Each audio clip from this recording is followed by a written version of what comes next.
Bienvenido, don Alberto Tellería Bartolomé, vocal técnico de Madrid, Ciudadanía y Patrimonio, experto en Ventura Rodríguez.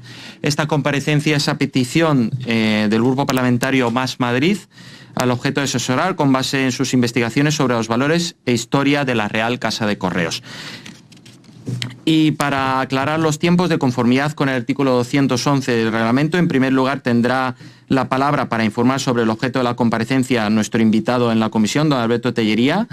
En este caso tendrá un tiempo máximo de 15 minutos en una primera intervención. Posteriormente intervendrán todos los grupos parlamentarios y al final de concluir todos los grupos parlamentarios usted tendrá 10 minutos para responder a las cuestiones que le vayan a plantear los grupos parlamentarios.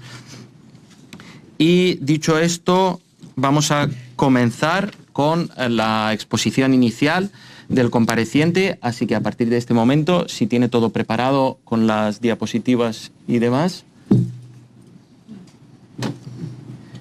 Sí, por favor, eso sí, me gustaría cuando vean solo unos minutos me pueden avisar. Sí, el tiempo le iré avisando, no se preocupe. Vale, pues a partir de este momento le doy la palabra y active el micrófono. Ahí, adelante, tiene la palabra. Buenos días, bienvenidos todos aquí, especialmente yo, que soy el invitado, porque en este caso no sé a quién hay que dar las gracias, pero bueno, vengo aquí a explicarles un poco la historia de la Real Casa de Correos de la Puerta del Sol, que es un edificio que tiene mucha importancia arquitectónica, artística, histórica e incluso urbanística en la ciudad de Madrid. Comienzo con esta imagen, que esta es la imagen, el plano más antiguo con cierta calidad que conocemos de Madrid, de 1622, donde podemos ver lo que era la Puerta del Sol. La Puerta del Sol hoy tenemos la idea de que es una gran plaza, pero en su día no era más que una encrucijada. Lógicamente el nombre indica que era una puerta de la muralla, y las puertas de las murallas son sitios donde convergen las calles. En este caso tenía mucha importancia porque convergía el camino de Alcalá de Henares, la calle de Alcalá, la futura calle de Alcalá, y carretera de Aragón, porque llevaba el Reino de Aragón y a Guadalajara, con lo cual era una vía de una importancia enorme, y por otro lado salía también otra vía que llevaba al convento de San Jerónimo, que entonces era un convento extramuros. Pensemos que la muralla pasaba por aquí, pasaba por la Puerta del Sol, y que era aquí donde estaba la puerta, donde llegaban estas vías exteriores, y de ahí salía una calle importantísima, que era la calle de Platerías, la actual calle Mayor, que precisamente atravesaba la ciudad, llevaba la Puerta a la Vega, y por la Puerta a la Vega se salía hacia el puente Segovia, o sea que era una vía fundamental para Madrid, y esta puerta era muy importante. Otras calles convergían allí, porque lógicamente llevaban a la Puerta de la Muralla, y tenía una serie de construcciones, unas previas a la muralla. Está, por ejemplo, aquí lo que fue el Hospital del Buen Suceso, un hospital construido, era un hospital de los Reyes Católicos que establece permanentemente Carlos V, antes de que se tire la muralla, y ya en tiempos de Felipe II se van a construir dos edificios muy importantes, que son la iglesia de San Felipe el Real y el convento de Nuestra Señora de la Victoria, de Nuestra Señora de la Soledad y de las Victorias. Esta plaza, aquí tienen las imágenes precisamente de esos dos conventos, que tienen importancia porque marcan la línea de lo que va a ser la futura fachada sur de la Plaza Mayor. Como veremos, estos dos conventos muy importantes fueron demolidos luego tras la desamortización en 1838, son demolidos y por eso no nos ha quedado huella, pero marcan lo que va a ser el límite de la calle. Este es el borde de la carrera de San Jerónimo y esta es la calle Mayor, lo que vemos aquí. El estado a mediados del siglo XVIII, en ese sitio también estaba instalada la Casa de Correos. Estaba instalada en concreto en esta manzana. Esta huella extraña que ven era lo que era la antigua Casa de Correos. Por eso está la calle del Correo.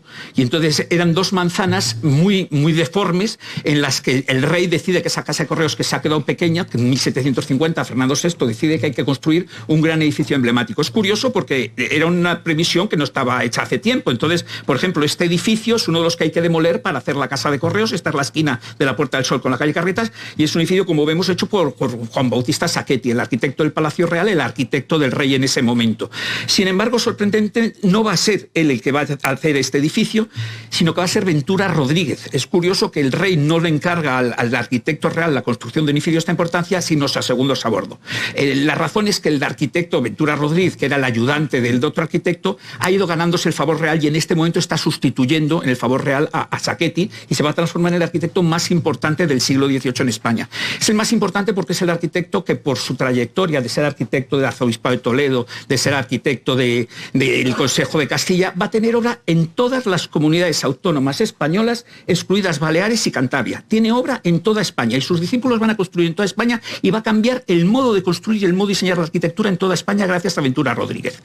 Este arquitecto se encuentra con que el rey, la idea es que se van a comprar los solares, como vemos en el lado derecho de la pantalla, se van a comprar los solares de la manzana donde estaba la Casa del Correo, pero él plantea que va a salir un edificio muy deforme, que este edificio, si se coloca el gran patio de operaciones que necesita y se hace, va a salir un edificio con esa fachada torcida. Esto que vemos en esta esquina es San Felipe el Real, y lo que él plantea es que se compren las dos manzanas, por eso hay que tirar el edificio Sacchetti que estaba en esta esquina, hay que comprar las dos manzanas y regularizar ya de acuerdo con San Felipe el Real y con la línea que marca el Convento de la Victoria, la fachada sur de la Plaza Mayor. Y entonces se puede hacer un edificio exento, un edificio, se puede crear una calle nueva, la de San Ricardo, un edificio monumental regular, y además comienza a regularizar la forma de la plaza. Fíjense cómo era la plaza, que no era tal, sino una encrucijada confusa, y ya él va a comenzar a establecer cómo va a ser la plaza. Por supuesto hace el proyecto es el arquitecto que está al favor real, y entonces hace este proyecto. Este proyecto no es el que conocemos. Quizá comenzó los cimientos, no lo sabemos. Él se ha encargado de hacer la valoración de todas las casas existentes, de las demoliciones, de acumular los materiales, de preparar los presupuestos, de traer las maderas y todo, pero va a tener una desgracia, y es que en ese momento muere Fernando VI y entra Carlos III. ¿Qué ocurre? Que este plano de 1761 que nos muestra cómo habría quedado esa plaza de Ventura Rodríguez, no tenemos más planos de Ventura Rodríguez que esos tres, hay tres en el Archivo de Villa, los donó todos Tierno Galván, vamos, en el Museo Municipal, y no sabemos cómo eran sus alzados. Esto es lo que nos da una idea aproximada de que debía tener una cúpula sobre las escaleras, un elemento especial al fondo. Aquí vemos esa plaza, cómo estaba configurada y cómo habría quedado hacerse el edificio de Ventura Rodríguez. Sin embargo, al llegar Carlos III se da la paradoja de que Ventura Rodríguez, que hace las arquitecturas para celebrar su entrada, esta es la Puerta del Sol en el momento de la entrada de Carlos III, esta es la iglesia del Buen Suceso, ese hospital que había fundado Carlos V, este es el convento de Nuestra Señora de la Victoria, Nuestra Señora de la Soledad o las Victorias. Esta arquitectura efímera que vemos tapando la fuente de Madrid Blanca la hace Ventura Rodríguez, pero Carlos III trae su propio arquitecto, trae a Francisco Sabatini. Y Francisco Sabatini lo que hace es, lo primero de todo, que despidan tanto a Ventura Rodríguez como a Sacchetti de la obra del Palacio Real que llevaban construyendo 20 años según sus propios diseños. Es una situación tremenda para Ventura Rodríguez, y entonces pierde también la obra de la Casa de Correos. Se va a usar un arquitecto que ha traído también Fernando VI, un arquitecto muy prestigioso, un francés, Jaime Marquet, que va a hacer un edificio distinto. Este es el edificio que construye Jaime Marquet, son planos posteriores, no se conservan los planos originales del edificio, pero vemos que lo que él plantea es un patio centrado, ya no lo descentra como hacía Ventura Rodríguez, que la llevaba un poco hacia atrás, construye una galería central y elimina esas entradas que había desde Carretas, desde San Ricardo, elimina las entradas, hace un edificio más cerrado, en parte porque en ese edificio se va a incorporar un cuerpo de guardia. Este cuerpo de guardia es importante porque nos vamos a encontrar con que va a anticipar que esto va a ser luego Ministerio de Gobernación y Dirección General de Seguridad, algo que no estaba previsto en el proyecto de Ventura Rodríguez, que era exclusivamente Casa de Correos. El edificio que se va a construir va a tener una estética muy francesa.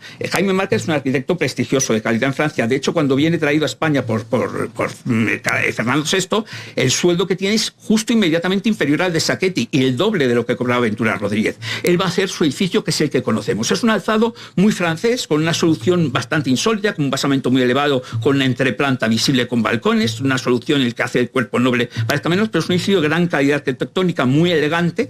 Va a utilizar un elemento que los arquitectos españoles nunca utilizaban, como es el frontón en un edificio civil. La corriente en España era que los frontones que venían de los templos romanos y griegos solo se podían usar en los templos españoles y solo las iglesias podían tener. Ventura Rodríguez pone los frontones siempre en las iglesias, no en los palacios. Y el Palacio Real, de hecho, no tiene frontones, tiene áticos porque es la costumbre italiana. Este es francés y considera que el frontón es un elemento académico que se puede usar en este edificio. Y lo que sí va a ser muy español el edificio es en el colorido. ¿Por qué? Porque Jaime Marquet, donde ha estado trabajando, es en Aranjuez. Y en Aranjuez, el Palacio de Herrera, el palacio construido por el mismo arquitecto del Escorial, combina la piedra caliza de Colmenar con el ladrillo visto. Esa piedra caliza solo se podía usar en Aranjuez porque las canteras las controlaba el rey precisamente para las obras de Aranjuez. Esto, al ser una obra real, les da permiso para que puedan utilizarse en la Real Casa de Correos las canteras de Colmenar, y por eso tenemos un edificio que es una combinación que en Madrid no es habitual. En Madrid estamos más acostumbrados al granito con el ladrillo, no estamos acostumbrados a la piedra caliza de Colmenar con el resto. Esto va a tener mucha influencia en la arquitectura madrileña porque va a crear un precedente que curiosamente en el siglo XX se va a adoptar. Secundino Zuazo lo dice expresamente, que adopta este colorido para su Palacio de la Música, esa combinación de ladrillo y piedra, en este caso imitación piedra de Colmenar, pero incluso el edificio España usa esa combinación de dos colores de la piedra blanca con el ladrillo, con lo cual ya vemos la influencia que va a tener en la arquitectura española y en la arquitectura madrileña este edificio posteriormente. El edificio luego va a sufrir pocos cambios después de esto, va a sufrir más bien chapuzas, añadidos, reformas interiores. Es importante que en 1844 la Real Casa de Correos se traslada a lo que había sido la imprenta nacional detrás de este edificio, lo que es el Hotel Madrid y el Teatro Albéniz, es el solar que ocupaba la imprenta nacional, y ahí se traslada a la Casa de Correos porque el edificio va a pasar a ser la sede del Ministerio de Gobernación. 10 años después, con los derribos que van a dar lugar a la apertura de la plaza de la Puerta del Sol actual, se va a derribar la iglesia del Buen Suceso, esta iglesia que tenía en origen en Carlos V, y el reloj que tenía la iglesia, que era un reloj fundamental. La Puerta del Sol era el lugar más transitado de Madrid, y en una época en la que la gente no tenía relojes de pulsera, el reloj era clave. Pues el reloj se va a trasladar a lo alto del edificio de Correos, aunque al parecer no se pudo usar la maquinaria porque tenía que tener 3 esferas, y el propio relojero que había hecho el del Buen Suceso unos años antes tiene que hacer un nuevo reloj para el edificio de Gobernación. El edificio de Gobernación en 1866, ese reloj se va a ser sustituido. Rodríguez Losada, un relojero español afincado en Londres, va a regalar un nuevo reloj, porque el reloj de la Puerta del Sol realmente todo el mundo decía que funcionaba fatal, lo que es perfectamente creíble. Entonces, el reloj que se trae de Londres es un reloj mucho mejor y se va a instalar. Ya vemos aquí una torreta distinta, mucho más decorada, con un carrillón en lo alto de campanas, que va a ser el original. Esto es una imagen de 1882, y hacia 1900 se va a construir la torre actual con el remate actual, y además se va a transformar en el lugar de tomar las uvas, muy popular ya desde principios del siglo XX. Sinceramente, desde un punto de vista como arquitecto, no puedo decir sino que este reloj aquí es un pegote. El edificio pierde calidad arquitectónica, pero hay que admitir que su estampa se hizo tan popular que genera lo que va a ser el modelo de los ayuntamientos en toda España. El ayuntamiento con la torre de reloj encima va a ser un modelo que desde el siglo XIX se va a extender por toda España, con lo cual vemos de nuevo la influencia que tiene este edificio en la arquitectura española. ¿Qué ocurre? Bueno, pues el edificio de 1939 a 1985 ya se convierte en sede exclusiva de la Dirección General de Seguridad, porque el Ministerio de Gobernación se traslada a otra sede, y lo que había sido una dependencia del Ministerio, la Dirección General de Seguridad con distintos nombres había estado en este edificio, pues va a ser ahora sede de la Dirección General de Seguridad. Y en 1973 se incoa su declaración como bien de interés cultural, una incoación que la ley actual refrenda, la ley actual del 2023 de Patrimonio de la Comunidad de Madrid refrenda esta declaración como bien de interés cultural, la refrenda que es una declaración, y en 1985 se comienza a plantear el traslado de la Dirección General de Seguridad, se va a retirar de aquí, y el edificio va a ser la sede de la Presidencia del Gobierno, que está buscando un edificio emblemático en el centro de Madrid, y este edificio, que como ha sido la Casa de Correos, de donde salían los correos a toda España, ha sido el origen, el punto cero, el kilómetro desde el que se van a contar todas las carreteras españolas, y por lo tanto por eso tenemos delante el kilómetro cero. Es un edificio fundamental, ya vemos incluso en la distribución de España, ese kilómetro cero está aquí porque esto era la Casa de Correos donde salía el correo para toda España y donde los madrileños recibían sus correos. El edificio va a tener una reforma muy importante que va a durar en realidad 10 años. En 1985-86 se comienza la rehabilitación, en 1986, pero va siendo parcial. Hay que derribar muchos cuerpos aquí. Se van a cubrir los 2 patios. Hasta entonces solo había estado un patio cubierto. Se van a cubrir los 2 patios, lo que va a permitir recuperar la escalera, que era una escalera que daba al patio, era una escalera que no estaba cerrada y que había sufrido sucesivas reformas, porque este era el patio precisamente que había quedado descubierto y la escalera habían tenido que cerrarla, con lo cual, bueno, va a ser una intervención muy importante que va a permitir recuperar el edificio. Desde el punto de vista urbanístico, el edificio también tiene importancia. He traído esta imagen porque es maravillosa. Es la Puerta del Sol como era en su origen en 1830, en la maqueta de León Gil del Palacio. Vemos todavía la iglesia del Buen Suceso, vemos aquí el convento que les decía de la Soledad, de Nuestra Señora de la Soledad de las Victorias, y vemos aquí la iglesia de San Felipe el Real con el famoso mentidero de la villa donde se cotillaban todos los asuntos que pasaban.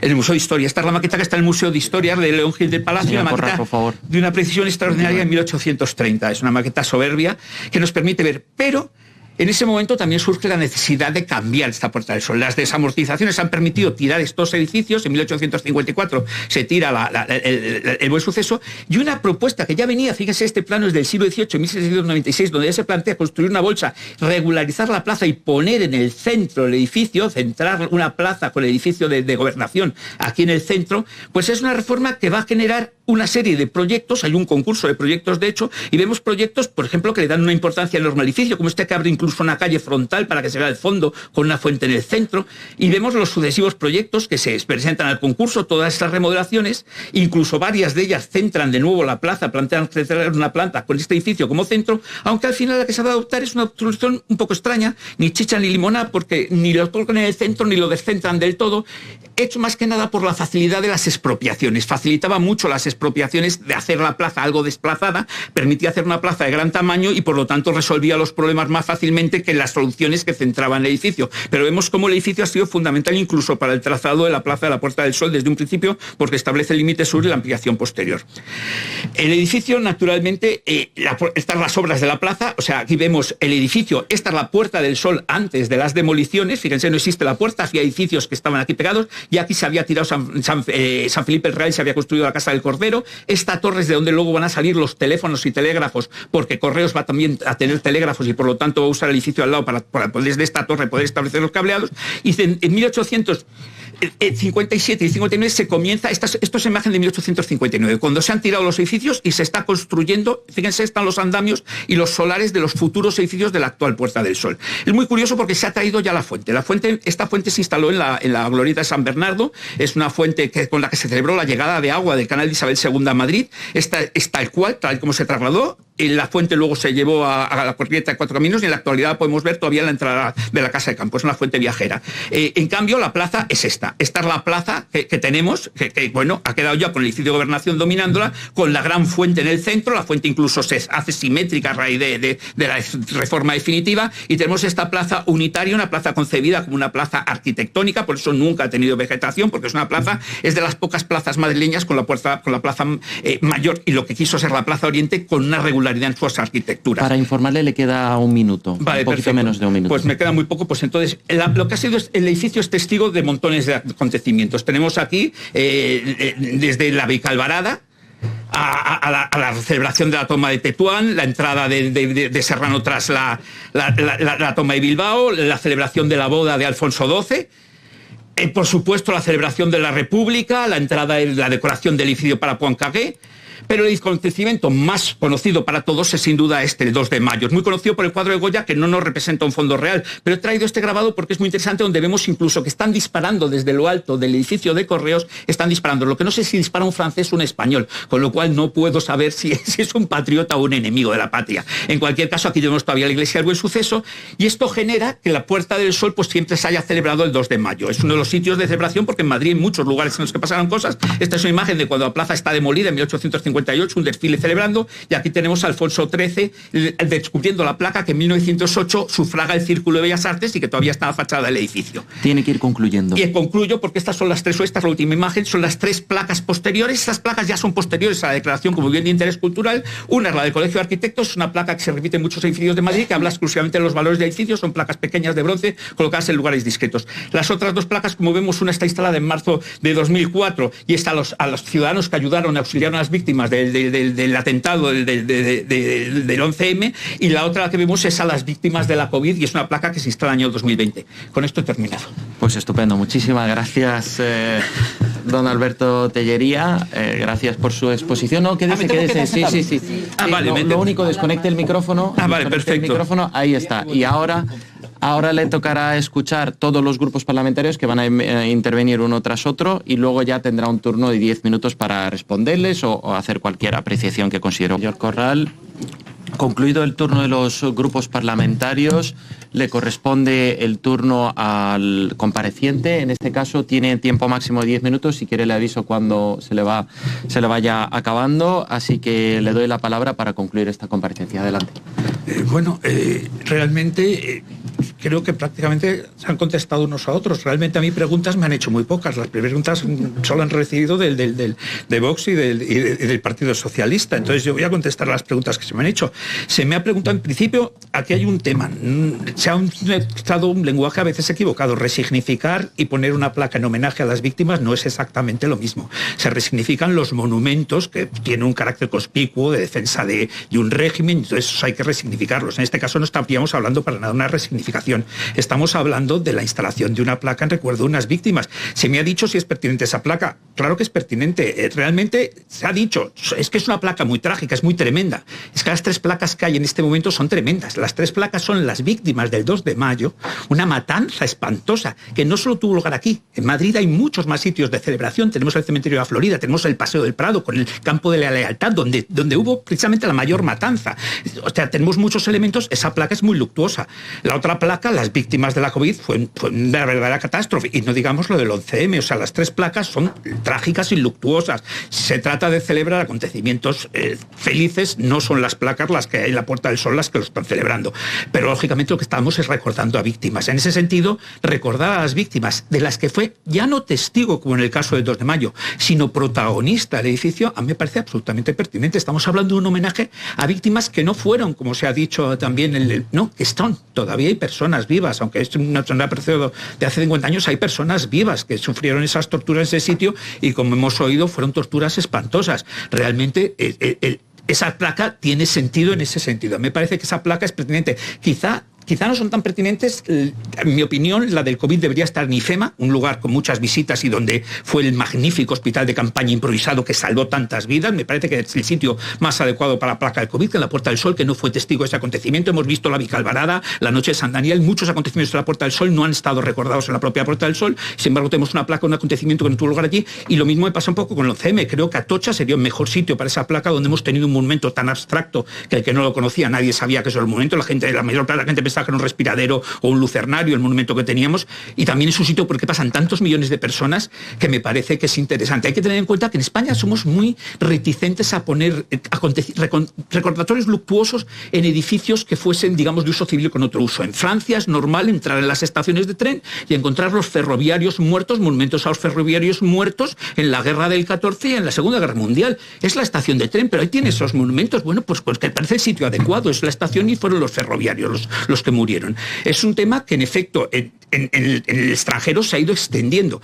En Francia, durante muchos años, ellos terminaron la guerra con los aliados. Gracias a De Gaulle pudieron, pero ellos tuvieron el régimen de Pétain, que era para ellos un bochorno, porque además Pétain era un héroe de la Primera Guerra Mundial y les costó mucho aceptar ese pasado. En Francia, en los años 80, 90, no había placas que recordasen más que a los resistentes. A partir de entonces, el gobierno francés y el pueblo francés ha tenido que hacer el esfuerzo de recordar lo que hicieron. Y, por ejemplo, en cada colegio de París ahora hay una placa, un instituto diciéndote los niños judíos que salieron de ese colegio a los campos de concentración. Algo que el gobierno francés había ocultado, su colaboracionismo, como llevó a los propios niños de los colegios. Entonces, cuando se dice multiplicar placas, claro que hay que multiplicar placas. Las placas deben estar en todos los sitios donde hay algo que recordar, en las embajadas donde hubo refugiados, en los tricidios que fueron cárceles del franquismo, en las chetas estudiadas y reconocidas. Claro que, y además tenemos que intentar recuperar la memoria, los nombres de cada una de esas víctimas. Las víctimas son personas, no son números ni son esos, son personas, y entonces es muy importante tener esa memoria. Y si se multiplican las placas, pues nos tendremos que multiplicar la vergüenza que sentimos de no haber actuado bien, porque la historia no es lo que nos gustaría que hubiese pasado, sino lo que ha pasado. Y muchas veces los pueblos no actúan bien ni los gobiernos actúan bien. Ese es un tema que me parece que es fundamental. Se ha dicho aquí, me ha preguntado usted también qué opinaba de las demoliciones de los palacios de la Castellana. Debo decir que, por supuesto, fue una catástrofe, pero es curioso que la declaración de la Puerta del Sol como bien de interés cultural tiene mucho que ver con eso. Es una declaración colectiva en el año 77. Alicia Torija ha sacado, la diputada Alicia Torija, que no hay más que una línea. En efecto, es una línea porque fue una declaración tan rápida que se hizo de proteger un montón de edificios rápidamente, porque en los años 70 se estaba produciendo demolición masiva de los palacios de la Castellana. De hecho, se usó, se llegaron a paralizar demoliciones en marcha. El Palacio de Damaso se para porque el Consejo de Ministros lo declara monumento nacional mientras lo están demoliendo, para parar la demolición. Es algo que luego las autoridades, las administraciones que defienden el patrimonio nunca se han atrevido a hacer. Pero en ese momento se hizo porque la pérdida patrimonial era tan fuerte que hubo que hacer este listado. Y en efecto, ese listado genera que tengamos una declaración que no dice nada. Simplemente dice, este listado estaba también, por ejemplo, ahí el frontón Betijay, el famoso frontón Betijay está ahí, o los depósitos del canal, muchos edificios que todavía han tenido amenazas o que se han salvado, pero que están todavía en esa lista, y es una lista que se hizo colectivamente. Esa lista es incompleta. Y, por supuesto, contestando al diputado del Partido Socialista, pues claro que me parece bien que se instalen placas de estas cosas. O sea, me parece que las placas, ya lo he dicho, tienen que multiplicarse. En toda Europa